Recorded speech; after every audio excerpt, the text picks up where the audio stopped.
Sons estranhos, pessoas entrando em pânico ou viajando para locais isolados em mais um Radar Filmes Encontrados, com as novidades de terror nos cinemas e produções para já ficar de olho, como por exemplo, o lançamento de um documentário sobre a trágica morte da Heather O'Rourke, atriz mirim que protagonizou uma trilogia de terror lá nos anos 80. E lembra que no último Radar eu tinha comentado sobre o remake brasileiro de O Quarto do Pânico? A data de estreia finalmente saiu. E claro, falando em Pânico, a gente vai ter aí o aguardado Pânico 7, que é uma das estreias mais quentes desse começo de ano. Muita coisa boa pra gente falar no vídeo de hoje, então aperta o play e vem comigo em mais um Radar Filmes Encontrados.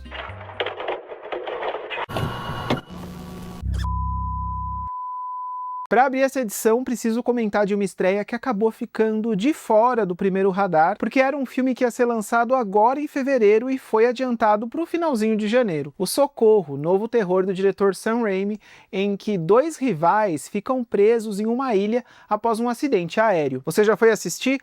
Ainda tô devendo esse, quero muito ver no cinema, mas já me conta aqui nos comentários o que você achou desse comeback do Sam Raimi. Depois que eu assistir, eu volto aqui nesse vídeo para deixar um comentário fixado sobre o que eu achei, combinado? Bom, fevereiro começa com o lançamento de O Som da Morte no dia 5, em que um grupo de adolescentes tem contato com um apito asteca, objeto que ao ser utilizado não invoca os mortos, mas sim a sua própria morte, que passa a te perseguir até que você morra de fato. Com direção de Corin Hardy, o mesmo realizador de A Maldição da Floresta e A Freira, o longa trabalha com a ideia do objeto amaldiçoado que coloca a morte como algo inevitável. Se você ouvir o som de um assovio, a morte não será uma escolha. Pelo que deu para ver pelos trailers e spots de TV, O Som da Morte vai ser um daqueles filmes que aposta nas mortes violentas e bem criativas, assim como a franquia Premonição, mas com a diferença de apresentar ameaças sobrenaturais visuais e não somente uma ameaça invisível. E lembrar de Premonição não é uma coisa aleatória, já que o diretor Corin Hardy já disse em entrevistas que Premonição 3 foi sim uma inspiração forte para O Som da Morte. Acho que é um diretor que ainda tem uma filmografia meio frágil, né? Eu gosto bastante do primeiro filme dele, que foi A Maldição da Floresta, mas não curto tanto assim A Freira, então vamos ver o que ele vai apresentar aí nesse novo trabalho e se vai agregar positivamente aí nessa filmografia. Por curiosidade, vale mencionar também que o diretor foi responsável pela direção de dois videoclipes icônicos da banda inglesa Keane, uma das minhas bandas preferidas e que eu até tenho todos os álbuns em mídia física, tenho na coleção, enfim, foi ele que dirigiu aí os clipes de Somewhere Only We Know e Bad Shaped, que são duas músicas muito conhecidas da banda.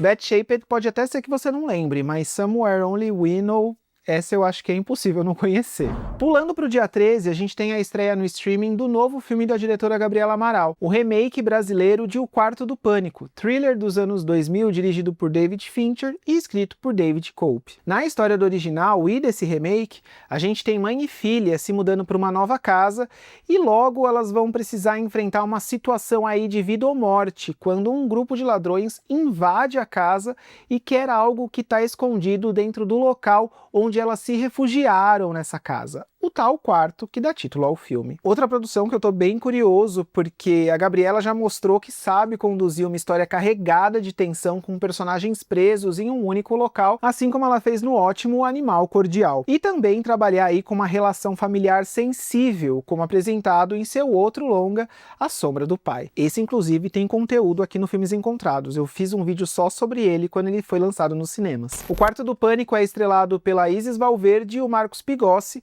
e tem sua estreia aí marcada no Telecine para 13 de fevereiro. Será que a gente vai ter aí um suspense tão tenso como o longa dos anos 2000? E apesar de muita gente só lembrar do nome do David Fincher quando o assunto é O Quarto do Pânico de 2002, vale lembrar também do roteirista David Cope, como eu já mencionei. Ele que também escreveu Ecos do Além, adaptou Janela Secreta do King e recentemente fez o interessante Presença, dirigido pelo Steve Soderbergh. Aliás, Quarto do Pânico é um filme que eu associo muito à época em que o DVD começou a ficar muito forte. Lembro que foi um dos primeiros a ganhar a edição Super Beat da Columbia, que priorizava a qualidade da imagem e do áudio, sem incluir extras adicionais. Lembra disso? Pulando para o dia 19, temos temos 2 lançamentos chegando aos cinemas. O Frio da Morte traz um elenco de peso, com Emma Thompson vivendo uma protagonista em um jogo de gato e rato no meio do nada.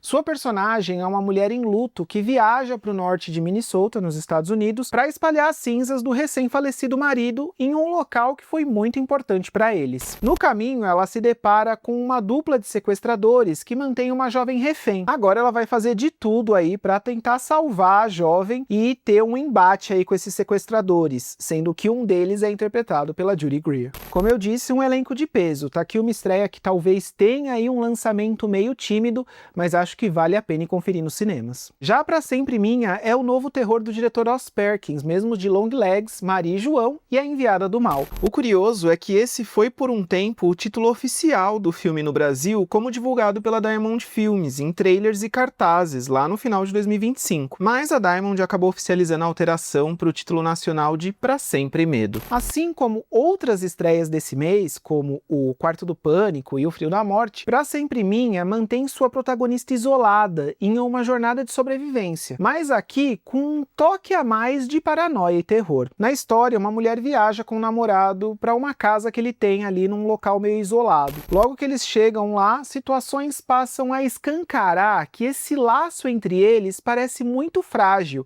e que ela talvez nem o conheça tão bem como ela imaginava que conhecia. Das estreias de fevereiro, Pra Sempre Minha é o único que eu já pude assistir e recomendo bastante. É um filme desconfortável que constantemente brinca com a sua percepção das situações até um terceiro ato que vai te levar direto para um pesadelo macabro. Altas chances de você não conseguir dormir à noite depois de ver esse aqui. Acaba sendo aí mais um trabalho sólido e interessante na filmografia do Perkins, que conta com filmes bem peculiares, mesmo em temáticas saturadas, sempre apresentando aí um olhar único e bastante imprevisível. Às vezes pela temática você pode pensar, já assisti vários filmes muito parecidos, mas os filmes do Ross Perkins são sempre, como eu disse, muito únicos, né? Você nunca sabe para onde ele vai. Aliás, imprevisível seria se você tá assistindo esse vídeo até aqui sem deixar um like. Aproveita esse gancho, já deixa um like, um hype se tá curtindo o conteúdo e confere se tá inscrito para não perder os próximos vídeos. E agora, finalmente, chegamos a uma das estreias mais quentes do mês. E bota quente nisso. Dia 26 tem o retorno do Ghostface aos cinemas com Pânico 7, dessa vez com direção do Kevin Williamson. Esse filme marca o retorno à cadeira de direção para o Kevin,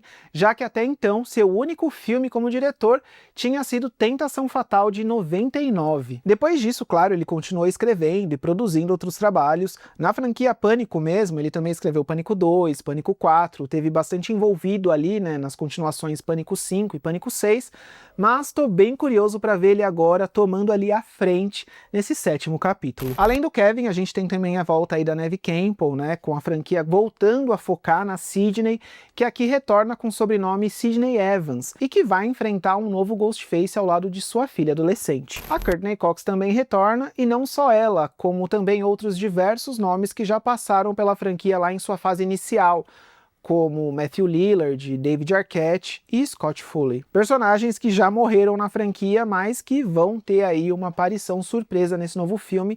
Não sei ainda como, tô fugindo de todos os spoilers porque quero ter todas as surpresas possíveis que Pânico 7 vai apresentar. Essa semana, inclusive, foi divulgado um novo cartaz que traz uma homenagem ao primeiro filme. Dessa vez, estampando o rosto da Neve Campbell em destaque, da mesma forma que a gente teve a Drew Barrymore no cartaz de 96. Até os olhos azuis foram mantidos, lembrando que, mesmo que tenha olhos castanhos, a Sidney sempre apareceu com olhos azuis nas artes dos cartazes, né? Como em Pânico 2, Pânico 3 e Pânico 4, seguindo ali a tradição também do primeiro. Como eu já comentei aqui nesse vídeo, eu tenho fugido de todos os spoilers porque eu não quero estragar a experiência. Minhas expectativas estão super altas com Kevin Williamson no comando, porque eu sou muito fã do trabalho dele, eu não canso de falar isso. Provavelmente, se você já é inscrito aqui no Filmes Encontrados, você já ouviu falar do meu amor por Kevin Williamson em outros vídeos aqui do canal.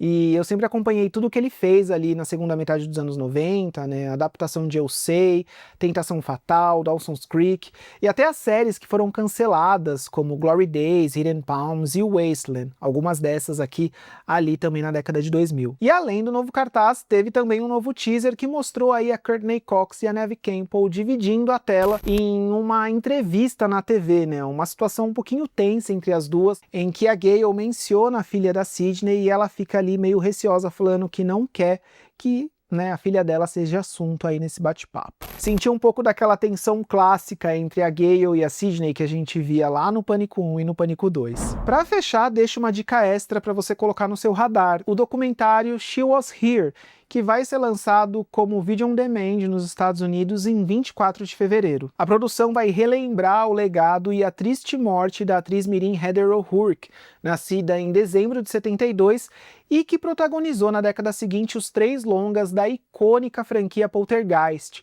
Ela que era o rosto da franquia, né, a personagem Carol Ann. A Heather acabou falecendo em 1988, pouco tempo depois de concluir as filmagens de Poltergeist 3, aos 12 anos de idade. Quem frequentava as locadoras nos anos 90 provavelmente ouviu as lendas, né, sobre a maldição da franquia por conta da morte da atriz, e o documentário vai ser uma boa chance de conhecer a história dela sem esse sensacionalismo que marcou, né, os anos 90, trazendo aí depoimentos de familiares próximos e pessoas que tiveram a chance de trabalhar com ela. Eu gosto muito da franquia Poltergeist e confesso que já fiquei com o coração apertado só de ver o trailer.